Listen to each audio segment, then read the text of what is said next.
The bottom line is Esau have been trying to prepare. Is about readiness. He's been trying to prepare the people for some kind of virus for a long time now. Okay, to see how the people would deal with the population of the people would respond to a lot of people dying. Okay, so that's what the preparation is for. How would the population respond to a lot of people dying? Okay, so they tried it with Ebola. That was a test to see how they would respond. I wouldn't really call it a test. It's more so however the people is responding dictates to them what they're going to do next. So even with Ebola, based upon the response, that dictated what was going to happen next. Okay, if the response is what they wanted, then they would have unleashed Ebola and had it kill a whole lot of people. Okay, which is another one of their design diseases. Swine flu, y'all remember that? Okay. Again, how the people going to respond to people dying, on whether they're going to unleash it to, destroy a lot of people. Swine flu. Then they got the bird flu. Then they got Mars. I think they got SARS too. Y'all laughed the last time I said that.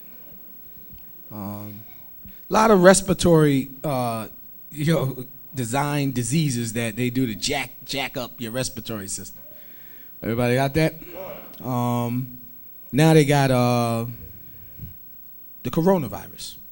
Okay. All right. So is this the time that they're gonna? I don't really care. Okay. I don't really care.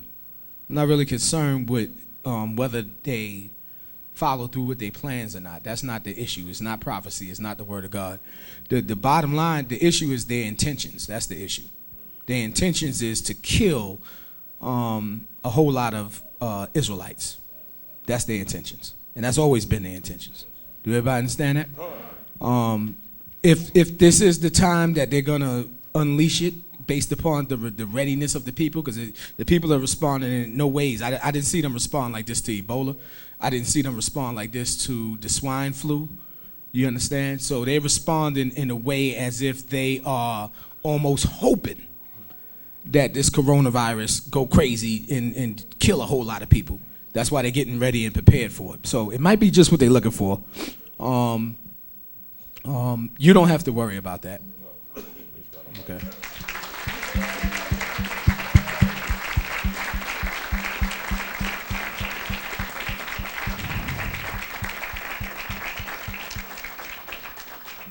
The fact that they're trying to kill blacks and Hispanics and it's going to hit when things are released, whenever they, because they can't hold it back for long, because that's prophecy.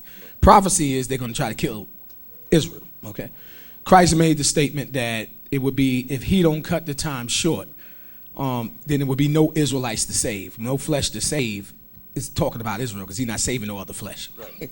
It's common sense, right? God. Okay, so no flesh to save, meaning the believing Israelites. If he don't cut the time short, according to prophecy, we know that he's not looking to save any other flesh. Okay, he's gonna destroy all those fleshes.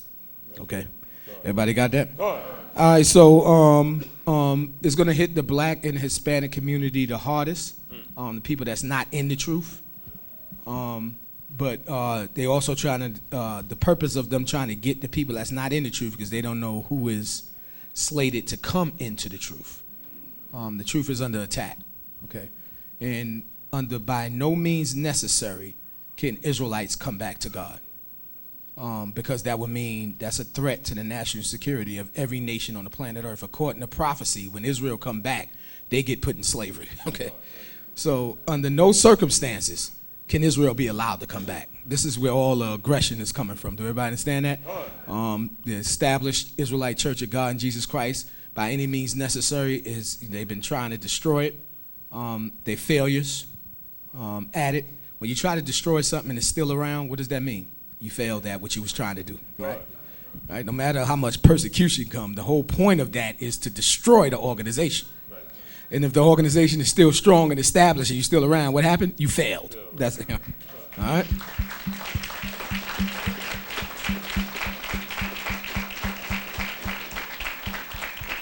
Okay, not the Black Panthers. We're not the Black Panthers. That don't work on us. Okay, we're not the Black Muslim organization. That don't work on us. What you did to destroy them, you tried that. It didn't work. Okay, everybody understand that? The civil rights movement. That's not us. Okay, everybody got that? We still prevailing. We still surviving. Everybody got that?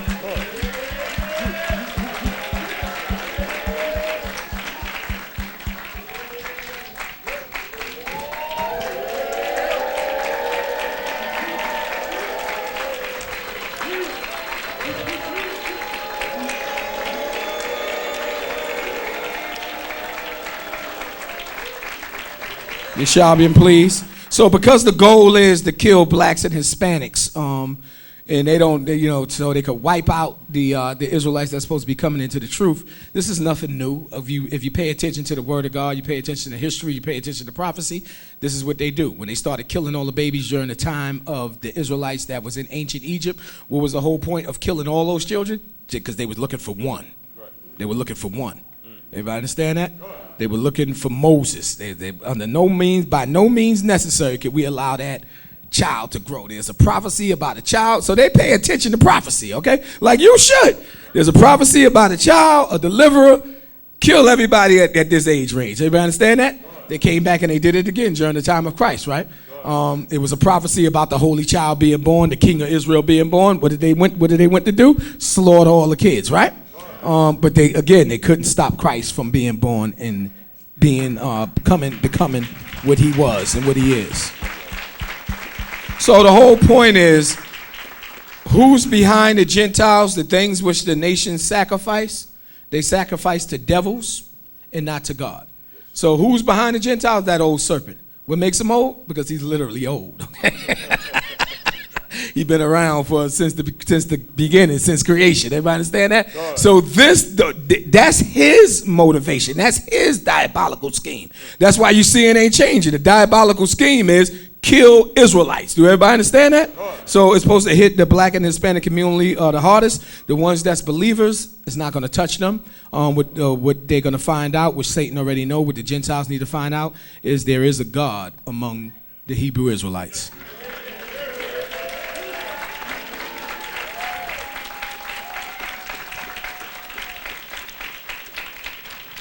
This is why you got to believe in prophecy. That's why this is called Prophecy Now, Part 2. You got to believe in prophecy. Whatever the prophecies say, you can't even believe what your eyes are seeing. You got to believe in prophecy. Do everybody understand that? You got to believe what the Word of God is talking about. It's like flying using your instruments. I love that quote because I say it a lot, okay? It's like flying using your instruments. When you fly using your instruments, if you're a pilot is supposed to be able to see what's in front of him. Then that's how they fly.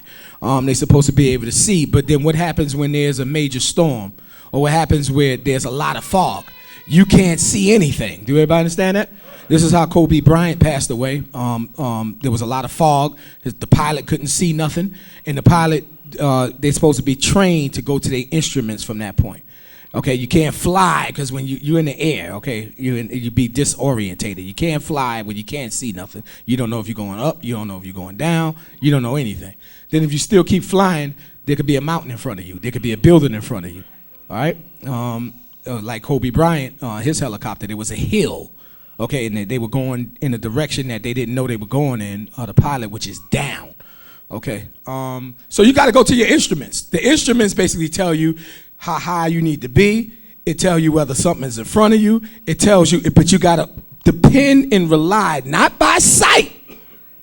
I love that. I love it because it's akin to faith. You got to rely not on sight, but on what you are reading. Your instruments. You got to trust that plane to get it right. Or that helicopter, or whatever it is that you're flying. You got to trust. If I'm at 13,000, and you could be at there 5,000, about to hit a building. You know? But you got to trust that you at, because you can't see it. You can't see it. Do everybody understand that? That's what prophecy is. Okay, not by sight. Satan already know what you believe, so he's going to try to put all kind of things for you to see, for you not to believe what you believe. Do everybody understand that? You got to keep going back, looking at prophecy and saying, nope, this is what is supposed to be happening. This is what is going to happen. This is what is really happening. Do everybody understand that?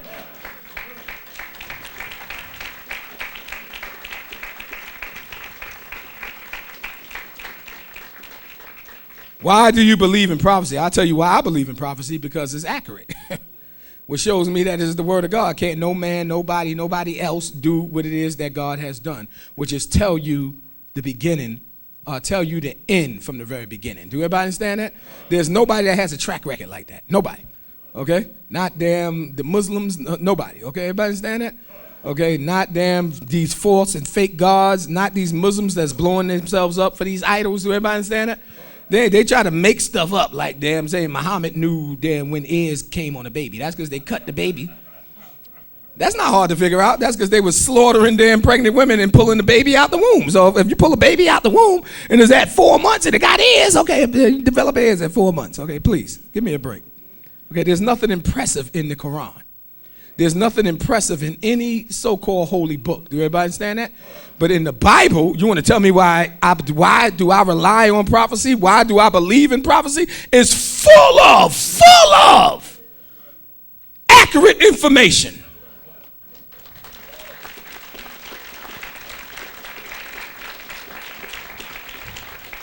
Let's get the book of Ecclesiasticus chapter 2. A book of Ecclesiasticus chapter 2, and give me verse 8. In the Apocrypha Ecclesiasticus, in the Apocrypha chapter 2 and verse 8, please.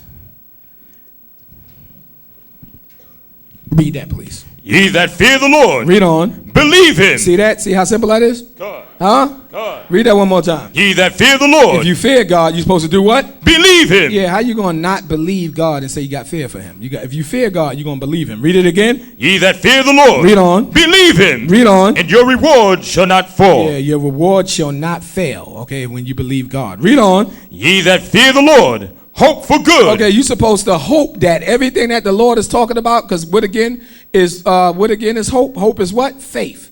The evidence of things that's hoped for, right? God. I want to hear everybody. Evidence of things that's hoped for, right? God. I'm talking to y'all, okay? Who you think I'm talking to?